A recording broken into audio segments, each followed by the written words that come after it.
इसका एडवांटेज एक बार देख लेते हैं ना, बाकी का मैं कल पूछूंगा। बाकी कितने लोग हैं? 11 है ना।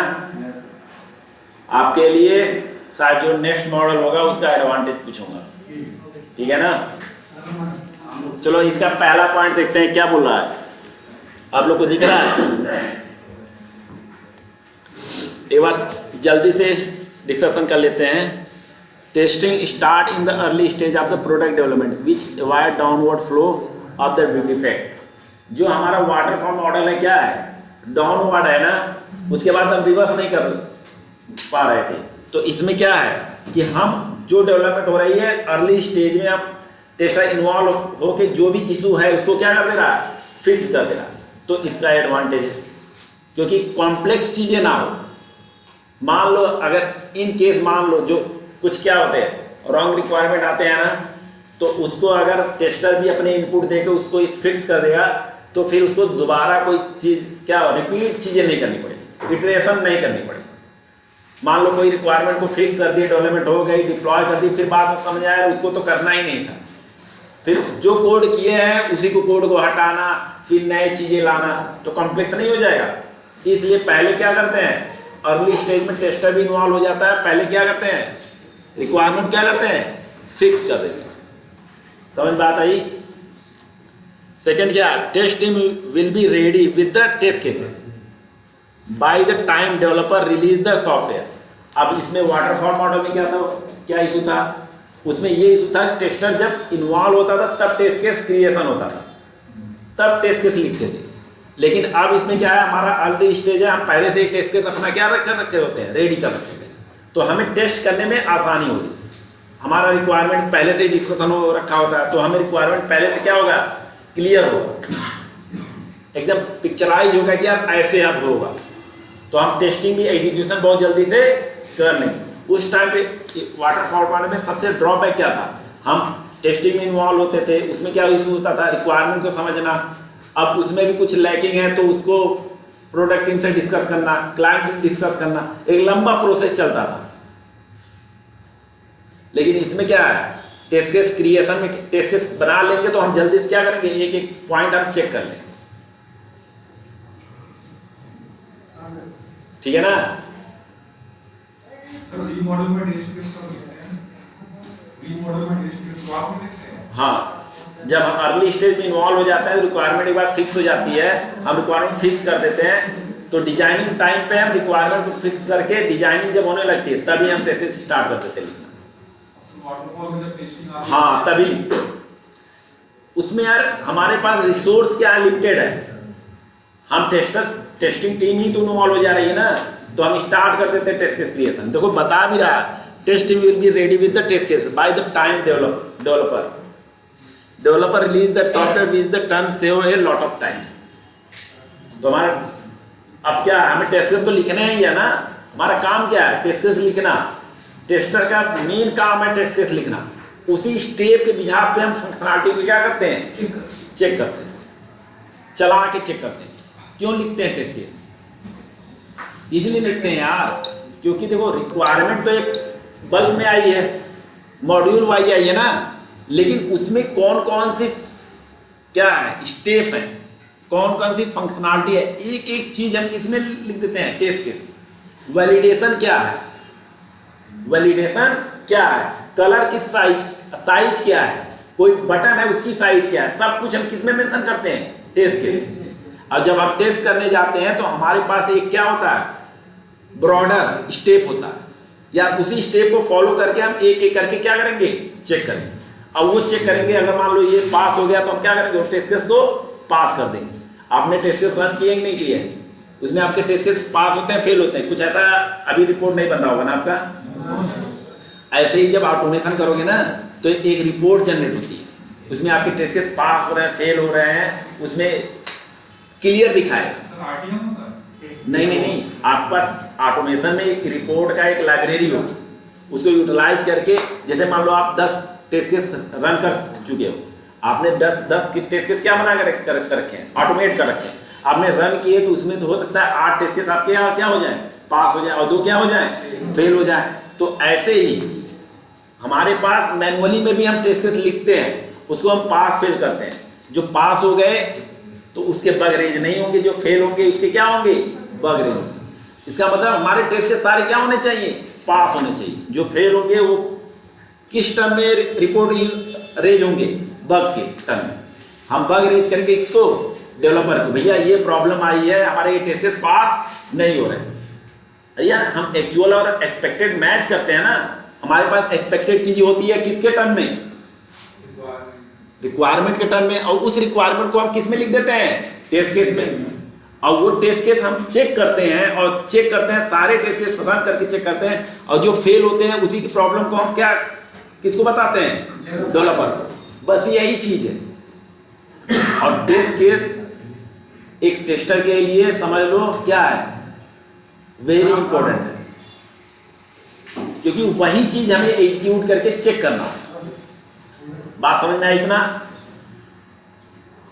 देखो नेक्स्ट एडवांटेज क्या है, testing involve in every stage of the product development. इसमें टेस्टर वाटरफॉल मॉडल में ड्रॉबैक क्या था कि हम टेस्टिंग में इन्वॉल्व हो गए। इसमें हर एक स्टेज में हमारा इन्वॉल्वमेंट है, ताकि हमारे पास जो भी रिक्वायरमेंट है पूरा फिल्टर हो के आ जाए, हमें पूरा क्लियर पिक्चर पता हो, ताकि हम जो भी क्लाइंट का क्या है एक्सपेक्टेशन है उसको क्या कर दें, मीट कर दें।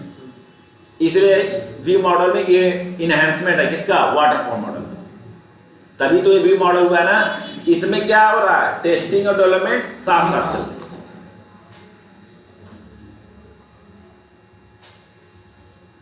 इसमें total investment less than due to less या नो क्या है, रीवर्क। वाटरफॉल मॉडल में रीवर्क बहुत ज्यादा था। हम जब टेस्टर इन्वॉल्व होते थे टेस्टिंग फेज में, तब जाके हमें रिक्वायरमेंट की समझना, तब किससे पूछते थे, प्रोडक्ट टीम से पूछते थे ना यार, या क्लाइंट को हम बोले भैया हमें बता दो यार रिक्वायरमेंट क्या है। अब शुरू से ही मान लो रीवर्क कितने हैं, शुरू से ही ये चीजें हो सकती थी ना, कि जब रिक्वायरमेंट आ ही रही होती तो अगर हम इन्वॉल्व हो गए होते तो हमें पूरा पिक्चर क्लियर पता हो जाता। ठीक है ना।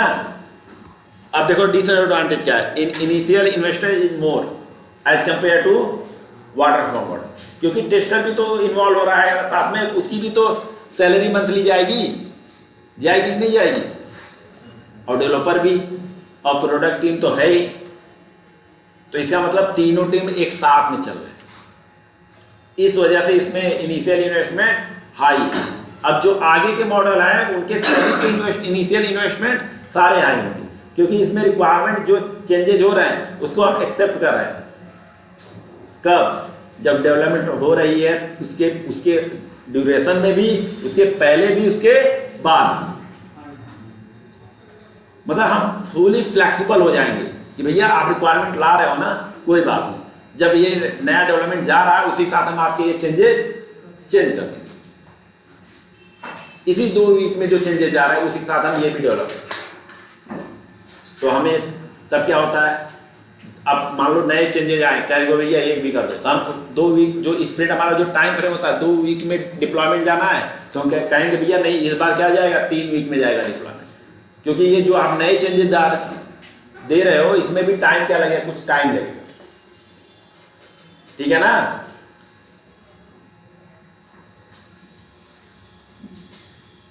देखो ये क्या कर रहा है, मोर डॉक्यूमेंटेशन। अब मोर डॉक्यूमेंटेशन है तो टाइम इससे ज्यादा लगेगा एज कंपेयर टू वाटरफॉल। इसमें डॉक्यूमेंटेशन ज्यादा, BRDS क्या बनेगा, एक क्या बनेगा, BRD बनेगी। बिजनेस क्या है, BRD का फुल फॉर्म क्या होता है, और एक SRS बनेगा,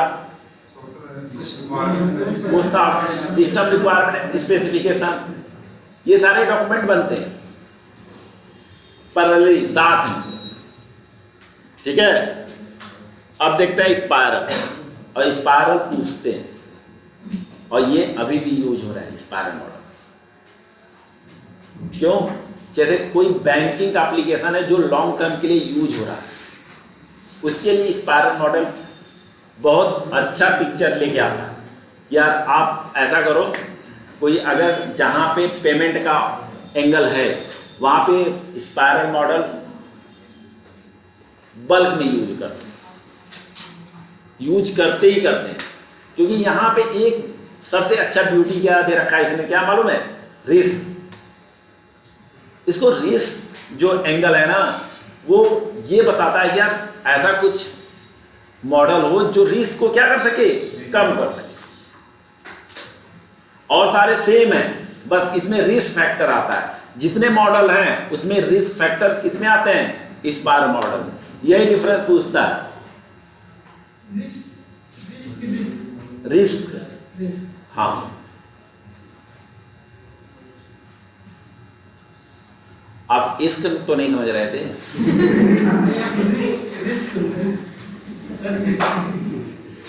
तो ठीक है ना, इसमें रिस्क फैक्टर आता है। और देखते हैं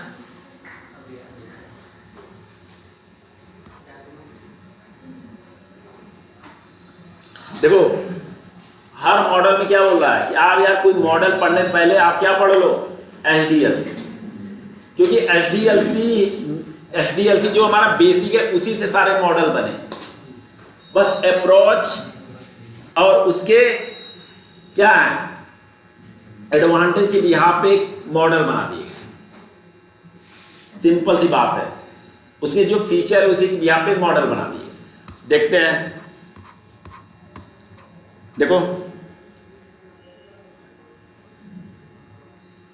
स्पाइरल की तरह दिख रहा है ना।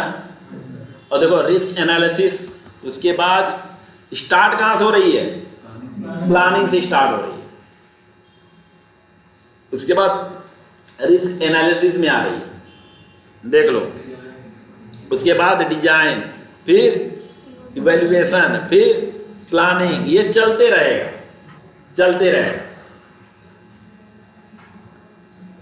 देखते हैं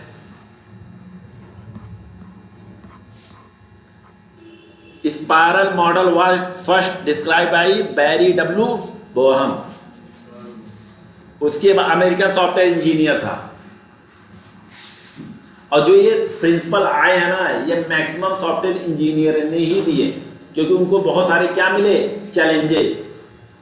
और जब चैलेंजेस मिले तो उसको कम करने के लिए उन्होंने कुछ जुगाड़ देखा, यार क्या कर सकते हैं।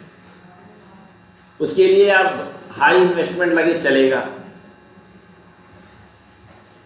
पैसा लगेगा चलेगा। जहां पे बजट है वहां पे रिस्क फैक्टर आता है, बिल्कुल आता है। लेकिन जहां बजट नहीं है वहां पे रिस्क हो जाए चलेगा, भाई रिस्क थोड़ा हो जाए चलेगा, लेकिन अभी हमारा बजट नहीं। लेकिन अगर मान लो, सिंपल सी बात है, अमेजोन एक क्या है, ई कॉमर्स साइट है, उसमें कुछ ऐसा मान लो इशू आ गया, उस पर तो लगभग करोड़ों यूजर एक साथ में क्या आ रहे हैं, विजिट कर रहे हैं ना, एक टाइम पे विजिट कर रहे हैं अमेजोन पे। और आपको भी नहीं पता कि एक सेकेंड में कितने ऑर्डर रिप्लेस हो रहे हैं, कितने ऑर्डर प्लेस हो रहे हैं कि नहीं हो रहे हैं। अब मान लो ऐसा कुछ इशू आ गया और 30 मिनट तक कुछ इशू ऐसे आए जो बग लीकेज हुए, उसकी वजह से ऑर्डर प्लेस नहीं हो पाता, तो उसका कितना नुकसान होगा। एग्जाम्पल बता, अब मैंने एक एग्जाम्पल और बताया। इनके मान लो बैंकिंग कोई सॉफ्टवेयर है, उसमें कुछ ऐसे बग हैं जिसकी वजह से मान लो कुछ मॉलवेयर ऐसे आ गए जो एप्लीकेशन सॉफ्टवेयर सही से टेस्ट नहीं हुए, उसने हर अकाउंट में 5-5 रुपए ऐड कर दिए। अब 10 करोड़ है, मल्टीप्लाई कर दो 5 रुपए। हो सकते नहीं हो सकते? बिल्कुल हो सकते हैं यार, है तो सॉफ्टवेयर ही है ना। सॉफ्टवेयर फंक्शन कैसे चलेगा? हम उसको सॉफ्टवेयर डेवलप करते हैं ना, उसमें भी तो इशू आ सकता है, हर जगह इशू आ सकता है। और इसलिए उस इशू को कम करने के लिए प्रॉपर हम टेस्टिंग करते हैं। और इस स्पाइरल मॉडल में देखना, कम से कम 80 to 90% क्या करते हैं, टेस्ट ही करते हैं। अगर डेवलप हो रहा है तो डेवलपर को हम मान लो 2 दिन देंगे, तो टेस्टर को कितने देंगे, 8 दिन देंगे। इसमें मैक्सिमम टेस्ट ही होते रहते हैं स्पाइरल मॉडल।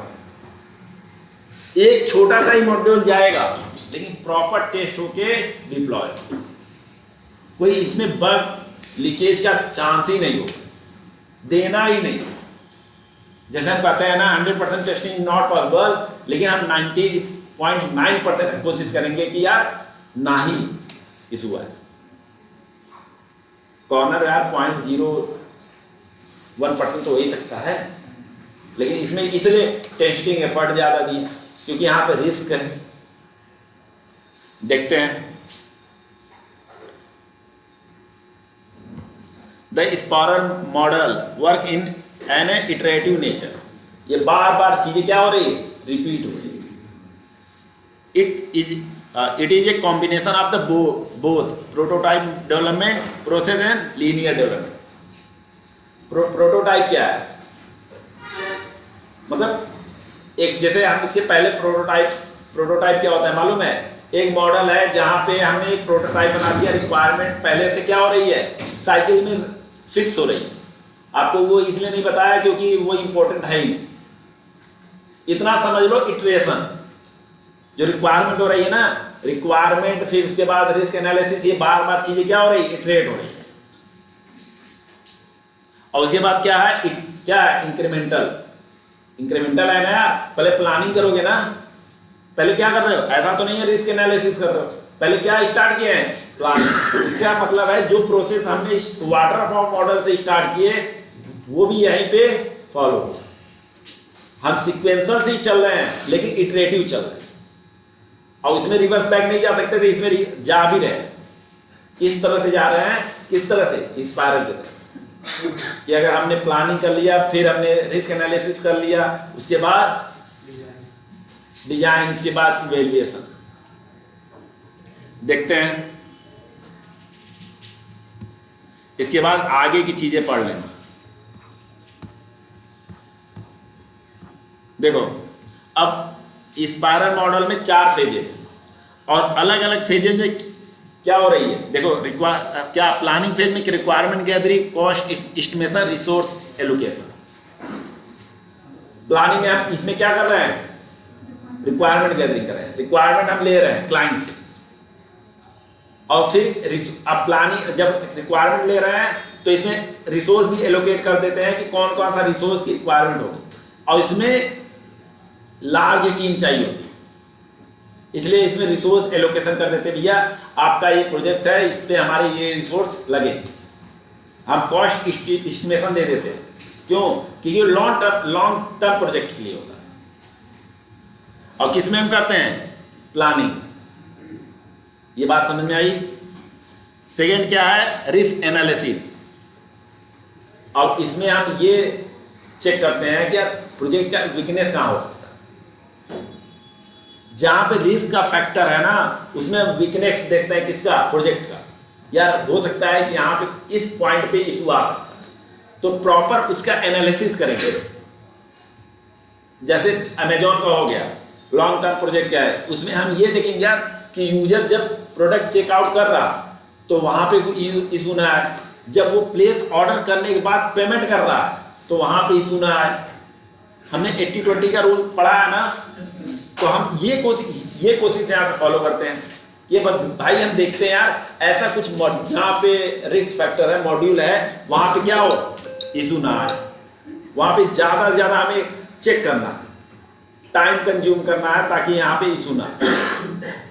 अगर सिंपल सी बात है, आप ई-कॉमर्स साइट पे गए हो, कम से कम लाखों प्रोडक्ट दिख रहे हैं, उसमें एक प्रोडक्ट अगर मान लो इनकेस मोबाइल का आपने चेक किया, उसमें से आप मान लो हजारों मोबाइल दिख रहे हैं, एक अगर मोबाइल मान लो कुछ सही उसका डिटेल नहीं दिख रहा है, तो मेजर इशू हो सकता है, लेकिन बिजनेस पे कोई इंपैक्ट करेगा नहीं करेगा।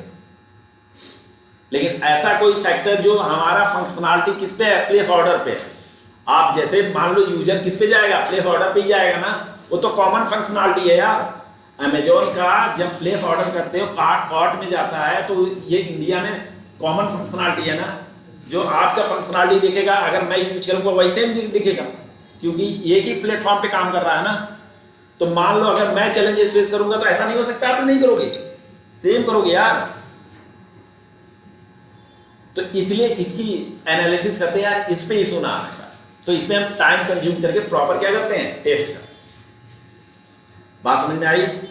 तो हम वीकनेस भी देखते हैं किसका, प्रोजेक्ट का। या यहाँ पे इशू ना आए, एनालिसिस करते हैं, ठीक है। सर प्लानिंग में रिक्वायरमेंट गैदरिंग कौन करता है इसमें? यही करेगा ना? इसमें सभी टीम इन्वॉल्व हो जाते हैं एक साथ। बीए तो होंगे ही बिल्कुल, प्रोडक्ट टीम होंगे, लेकिन टेस्टिंग टीम भी होगी और डेवलपर टीम भी। सब लोग मिलकर रिक्वायरमेंट गैदरिंग करेंगे। हाँ, रिक्वायरमेंट गैदरिंग का क्या मतलब है? जब हम साथ में बैठे हैं, डिस्कस हो रही है, तो रिक्वायरमेंट हमारे पास भी आ रही है। चाहे तो आपके पास नोटबुक है, आप भी नोट करते रहो, लेकिन आपको टर्म में रिक्वायरमेंट मिलेगी, प्रॉपर डॉक्यूमेंटेशन साथ मिलेगी, लेकिन एक इनिशियल में आप रफ में लिख लोगे यार ऐसा ऐसा दे रहे, ये आपके क्या होगा, पहले से ही आपके पास आएगा रिक्वायरमेंट ना, कि आपके पास होगा। हो सकता है बीआरडी में कुछ इशू आ जाए, ऐसा हो सकता है ना। उसने बीए ने क्या बनाया, कोई डॉक्यूमेंट बनाया, लेकिन आपने भी एक नोट किया है और फिर यार ऐसा है, देखो आपने बीआरडी में ये चीजें मेंशन नहीं किया, जब हम डिस्कस कर रहे थे ये चीजें मिस है, तो आप अपने पॉइंट किसको डिस्कस करोगे, बीए, कि आप अपने डॉक्यूमेंट सही करो। क्लाइंट भी होता है वहाँ। कहाँ? हाँ क्लाइंट, भैया क्लाइंट ही तो रिक्वायरमेंट देगा। क्लाइंट देगा, वो बीए भी लिखेगा। हाँ हाँ, सब अपने पॉइंट मेंशन करो, बिल्कुल बिल्कुल। हाँ बीए होगा प्रॉपर बनाएगा। हाँ प्रॉपर बनाए, उसकी रेस्पॉन्सिबिलिटी है। अगर हमें ही बनाना है तो यार उसको क्यों लेके आए हम? रफ टू प्रॉपर करेगा। हाँ, वो प्रॉपर डॉक्यूमेंटेशन बनाएगा, प्रोडक्ट की प्रॉपर स्टोरी बनाती है, उसको प्रॉपर पे आउट करते हैं। हाँ, क्लाइंट का इंटरेक्शन ज्यादा उनसे होता है। मान लो हम एक बार में रिक्वायरमेंट आती है तो हमारी टीम इन्वॉल्व हो जाती है, लेकिन वो डेली बेसिस पे, हमारा डेली बेसिस पे क्लाइंट से डिस्कशन नहीं होता, लेकिन उनका होता है, ठीक है ना, लेकिन उनका होता है। आगे आगे, ठीक है ना। अब डिजाइन फेज में इसमें क्या है, कोडिंग स्टार्ट हो जाएगी, इंटरनल टेस्टिंग और डिप्लॉयमेंट, वही जो हम एचडीएलसी में पढ़ रहे हैं, कोडिंग टेस्टिंग डिप्लॉयमेंट। देखो यहाँ पे भी वही चीज आ रही है ना, एचडीएलसी भी आ रही है, लेकिन इसमें रिस्क फैक्टर आ गया। उसके बाद इवैल्यूएशन, क्लाइंट इवैल्यूएशन, वही यार यूजर का एक इनपुट लेंगे, यार आप यूज कर रहे हो मल्टीपल, इसमें क्या होता है, इसमें क्या होता है ना मालूम है, इसमें क्या होता है कि अपने ही मल्टीपल 100-200 यूजर बैठा रखे, चेक करते हैं यार कि ऐसा है, बताओ एप्लीकेशन के बाद चेक करो कोई इशू तो नहीं आ रहा, तो इसका वैल्यूएशन करते हैं किसका, जो क्लाइंट साइड पे, क्लाइंट साइड समझ में आ रहा है ना, जब हम डिप्लॉय कर देंगे उसके बाद क्लाइंट साइड पे यूजर होते हैं, टेस्ट करते हैं यार इसमें कोई इशू, देखो हर लेवल पे टेस्टिंग हो रही है, क्लाइंट साइड भी है, क्यों, क्योंकि वो जब यूजर प्रॉपर देगा उसके पहले प्रॉपर एक बार टेस्ट करेगा यार कहीं कहीं इशू ना आए। उसके बाद कुछ इशू आता है तो हम फीडबैक देते हैं किसको, हमारे डेवलपमेंट टीम, यार यहाँ पे ये चेंजेस करो, तो जो फीडबैक होते हैं उसी को हम क्या करते हैं, कंसीडर करके फिर चेंजेस कर देते हैं, बस इतना सा है। तो क्लाइंट वो टेस्टर खुद रखा है, उसको प्रोडक्शन भी करता है, बिल्कुल करता है। और देखो क्लाइंट ये भी रखता है, एक टीम भी बैठा रखी होती है। अगर मान लो हम एक आईटी कंपनी है, क्लाइंट कहते हैं यार 6 साल लगेगी, क्लाइंट को क्या पता है यार, उसको टेक्निकल नॉलेज है नहीं है, एक टीम बैठा रखा है जो इवैल्यूएशन करता है, यार नहीं 6 साल नहीं है, हम किसी और के पास जाए, हम उल्लू भी तो नहीं बना सकते ना क्लाइंट को, क्यों नहीं बना सकते, अगर वो कुछ टीम बैठा रखा होगा जिसको ट्रस्ट कर सके तभी तो मीट करेगा ना, क्लाइंट डेली बेसिस पे नहीं होगा, वो भी एक टीम बैठा होगा जिसको प्रोडक्ट की प्रॉपर अच्छे से नॉलेज हो, अच्छा खासा पैकेज दे रहा हो सकता कंपनी हमसे, कंपनी हो सकता है उससे 10 करोड़ ले ले, लेकिन हो सकता है वो 5 करोड़ में ही काम करा दे, ये भी तो हो सकता है ना, तो इसलिए टीम बैठा है, बिल्कुल बैठा है, ठीक है। एडवांटेज देखते हैं, it allow requirement changes, iteration आया तो अलाउ तो करेगा ही ना, बार बार रिपीट हो रही चीजें, प्लानिंग में बार बार हम क्या कर रहे हैं, रिपीट कर रहे हैं, तो हम रिक्वायरमेंट क्या कर सकते हैं, एक्सेप्ट कर सकते हैं जो चेंजेस वो दे रहे हैं। दूसरा, सुटेबल फॉर लार्ज प्रोजेक्ट के लिए, एंड कॉम्प्लिकेटेड, कोई कॉम्प्लिकेटेड प्रोजेक्ट होगा उसके लिए क्या है, सुटेबल, ये बात हमने बताया ना, कंटिन्यू चेंजेस हो रहे हैं, उसमें रिस्क एनालिसिस है, जहां पे पेमेंट का एंगल आ जाता है वहां पे मैक्सिमम होता है क्या, एक्सपायरेंस। बहुत सारे प्रोजेक्ट हमारे इंडिया के नहीं, यूके के, यूएस के, यूरोपियन यूनियन के बहुत सारे ऐसे बैंकिंग फील्ड है जो हमें कभी भी मिल सकता है, ऐसा नहीं, कभी भी मिल सकता है। एक यूके का FIS है कंपनी, उसकी एक बैंकिंग एप्लीकेशन है, प्रॉपर उसमें टाइम लेके चेक करो। आपको हो सकता है कि महीने में एक मॉड्यूल मिल जाए, उसको 2 महीने में टेस्ट करना हो, ऐसा भी हो सकता है। महीने लग सकते हैं एक मॉड्यूल को टेस्ट करने में। इसमें प्रॉपर आपको टाइम मिलेगा, लेकिन जितना मिलेगा उसको प्रॉपर करके देने पड़ेगा। ठीक है ना? बात समझ में आई नहीं? इतनी बात समझ में आई? तो ये कॉम्प्लिकेटेड प्रोजेक्ट के लिए स्पाइरल मॉडल यूज होता है। सर वी मॉडल देखो, और स्पाइरल मॉडल में मेजर डिफरेंस ये है कि ये कॉम्प्लिकेटेड और लार्ज प्रोडक्ट के लिए यूज होता है। स्पाइरल मॉडल इसमें कॉस्ट इफेक्टिव भी है, कॉस्ट ज्यादा होता है, कॉस्ट ज़्यादा। बाकी सारी चीजें लगभग सिमिलर है। हाँ, नहीं, रिस्क एनालिसिस भी है। हाँ मोस्ट हाँ। बाकी वैसे रहेगा। ऑलमोस्ट तो इसमें 4 पॉइंट है, जिसमें 3 तो है ही, उसके बाद तो ऑलमोस्ट सारे ही डिफरेंट है। इटरेशन है नहीं है उसमें, इटरेशन नहीं, इसमें इटरेशन है। उसमें अब इसमें रिवर्स बैक जा सकते हैं, लेकिन उसमें नहीं जा रहा है। ठीक है? ये cost effective due to good risk management. Risk management का इसमें फैक्टर आ जाता है, इसमें कॉस्ट इफेक्टिव है। इसमें टीम स्टार्टिंग हो जाती है, इसलिए कॉस्ट इसकी काफी हाई होती है। देखो, it is advantage not suitable for small project. दूसरा, the success of the project depend on the risk analysis. ये किस पे डिपेंड करता है? Success of the project. जो प्रोजेक्ट बन रहा है ना, वो सक्सेस तभी कर पाएगा जब रिस्क एनालिसिस अच्छे से काम करेगा। ये डिपेंड करता है किस पे? Risk analysis. ठीक है ना? बात समझ में आई? Have to hire more experience resource specially for risk analysis. इसमें मोर एक्सपीरियंस चाहिए। अब बात सही है, जब बड़े प्रोजेक्ट होते हैं ना, तो आपकी हायरिंग भी 8-9, जब आप 7-8 साल का एक्सपीरियंस होगा तो आपकी कॉल फ्रीक्वेंसी ज़्यादा होगी। आप 1-1.5 साल के एक्सपीरियंस में नहीं होते आप, बिल्कुल नहीं करेंगे। लेकिन जब 8 साल, 7 साल, 8 साल, 6 साल का काम आप कर चुके हो, तो आपने पहले डोमेन में काम कर रखा है ना, आपके पास सारे डॉक्यूमेंटेशन के एक्सपीरियंस है, टेस्टिंग के एक्सपीरियंस है, तुम्हारे पास टूल के एक्सपीरियंस है, तब आपको हायर है। कोई चैलेंजेस उनको नहीं चाहिए, भैया मेरे को नहीं आता।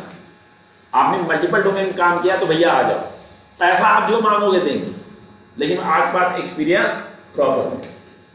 और इस प्रोजेक्ट में जो काम करते हैं ना, उनका प्रॉपर पैकेज मुझे लगता है 15-20 से कम नहीं, डैम श्योर हो, क्योंकि एक्सपीरियंस भी तो उनको चाहिए ना।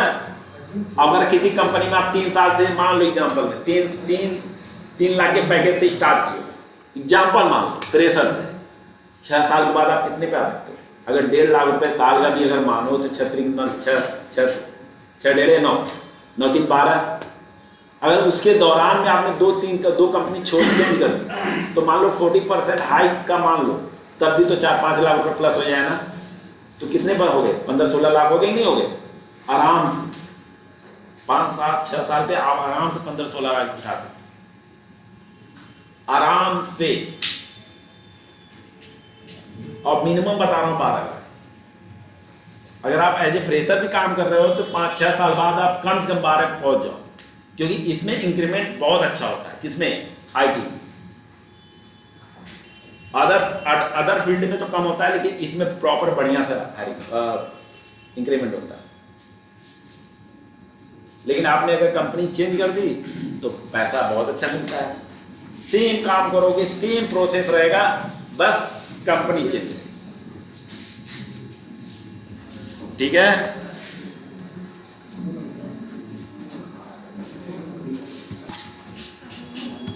अब एजाइल मॉडल। एजाइल मॉडल इस मॉडल की सबसे अच्छा मॉडल और सबसे ज्यादा मॉडल यूज होता है, और पूछा भी सबसे ज्यादा जाता है। सारे मॉडल में सबसे अच्छा मॉडल ये होता है, इसलिए क्योंकि ये एकदम क्लियर पिक्चर रखता है कि आखिर में डेवलपमेंट कैसे होता है, कैसे करेंगे, कितना फ्लेक्सिबल बना सकते हैं। एक टीम को, आईटी टीम को, देखो सिंपल सी बात है, डेवलपमेंट किस में कर रहे हैं, आईटी टीम क्या अडॉप्ट कर रखी है, SDLC software development life cycle process ही तो फॉलो करती है। उस मॉडल में उसमें एक ऐसा मॉडल डाल दे जो फुली क्या हो, फ्लेक्सिबल, प्रॉपर फ्लेक्सिबल, जैसा चाहे तैसा ये अडॉप्ट कर ले मॉडल, और ये फुली फ्लेक्सिबल। ये लार्ज प्रोजेक्ट के लिए यूज हो सकता है, स्मॉल प्रोजेक्ट, अब देखो पहले क्या होता था, स्मॉल प्रोजेक्ट के लिए अलग मॉडल, बड़े प्रोजेक्ट के लिए अलग मॉडल। अब क्या हो गया, ऐसा मॉडल यार कि यार अगर मान लो स्मॉल प्रोजेक्ट है तब भी, बड़ा प्रोजेक्ट है तब भी, मीडियम रेंज का प्रोजेक्ट है तब भी, तो फुली फ्लेक्सिबल हो गया कि नहीं, चाहे जैसे यूज करो भैया। हम हैं एजाइल मॉडल, और एजाइल का मतलब क्या होता है,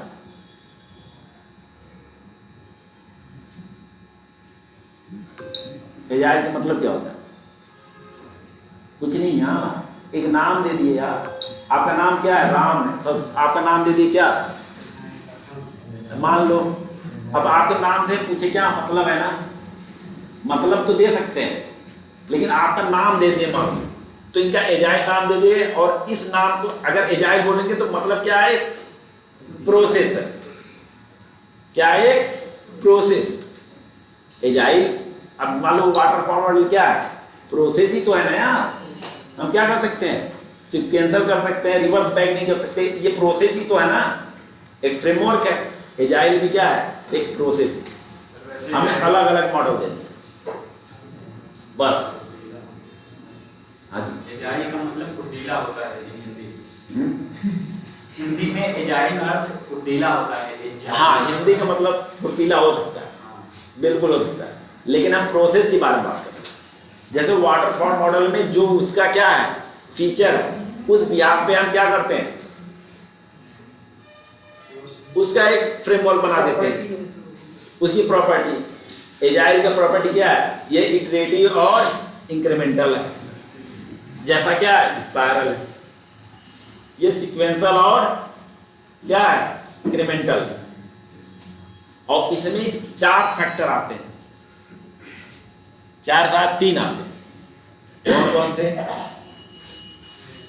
आर्टिफैक्ट, सेकेंड रोल, और थर्ड मीटिंग। ये 3 फैक्टर हैं जो यूटिलाइज होते हैं एजाइल। ठीक है, ये डिस्कशन करते हैं कल। और मैं ये बोल रहा हूं, एजाइल में कोई मिस मत कर जाना, गलती से मिस मत कर जाना, क्योंकि बहुत अच्छा मॉडल है, और मैक्सिमम आप कंपनियों में यही मॉडल यूज करोगे। और इसी मॉडल को एडॉप्ट कर रखा है बहुत सारे सॉफ्टवेयर। जीरा का नाम सुना है, हाँ, एक टूल है, वो भी एजाइल मॉडल को क्या कर सकता है, कर रखा है, अडॉप्ट कर रखा है। उसने एजाइल का प्रोसेस देखा और उसने एक सॉफ्टवेयर बनाया कि यार ऐसा कोई सॉफ्टवेयर बनाते हैं जो फुली फ्लेक्सिबल हो, और ऐसा करते हैं ना कि हम मार्केट में देते हैं। और उसने सॉफ्टवेयर बनाया, स्टार्टिंग तो फ्री में दिया, उसके बाद क्या किया, कर दिया कमर्शियल लॉन्च कर दिया, भैया आप यूज करोगे तो ये सारे फीचर हो। और आपको अगर आप स्टार्टिंग यूजर हैं तो आपको 1 महीने का क्या देंगे, फ्री ट्रायल, वो भी कंप्लीट फीचर नहीं। आपको पता है कितने लाखों रुपए 1 महीने का लेता है, कौन, जीरा। यार आप, हम कह रहे हैं अमेजोन का आपने सब्सक्रिप्शन ले रखा, नहीं ले रखा, बहुत सारे अभी सब्सक्रिप्शन लेने पड़ते हैं ना किसी चीज के लिए, वैसे ही इसके पहले जियो टीवी तो फ्री में आते थे, जियो सिनेमा, अब तो 29 रुपए मंथली देना पड़ता है। कुछ देखोगे तो 29 रुपए मंथली दो, पहले फ्री थे कि नहीं थे, तो कोई भी चीज फ्री में नहीं मिलती। मैंने स्टार्टिंग बोला था, जो आप जो ना यूट्यूब पे फ्री में चीजें देखते हो, कुछ भी फ्री में नहीं, ऐड देखते हैं सर, उसकी एड देखते हो। अरे यार तुम अपना टाइम तो दे रहे हो ना, जो सबसे क्या एक्सपेंसिव है, तुम्हारा डेटा भी तो जा रहा है उनके साथ। और जो, अच्छा ये बताओ, टाइम दे रहे हो, जो चीजें तुम देखते हो वही चीजें तुम्हारे पे आती है ना, तो तुमको डाइवर्ट भी कर रहा है, ब्रेन वॉश भी कर रहा है। अच्छा इसको ये पसंद है, यही लेके आते हैं। तो उसने सुनो उसके पीछे एल्गोरिथम लिखा है कि यार इसको ये बंदा अब जिस दिन तुम सैड रहोगे ना उस दिन पता ऑटोमेटिकली रील भी वैसे आते ही नहीं आते, और थोड़ा लाइक कर दो तो भर भर के आते। एआई इसके द्वारा कनेक्ट होता है। ठीक है ना, एआई के पीछे एल्गोरिथम ही चलता प्रॉपर, उसके पीछे डेटा साइंस का खेल है। आप सुनो जो भी एआई चल रहा है ना उसमें तो प्रोग्राम चल ही रहा, उसमें डेटा एनालिसिस होता है, यार इस बंदे को ये डेटा चाहिए, तो वही सेम चीज है। बात समझ में आई?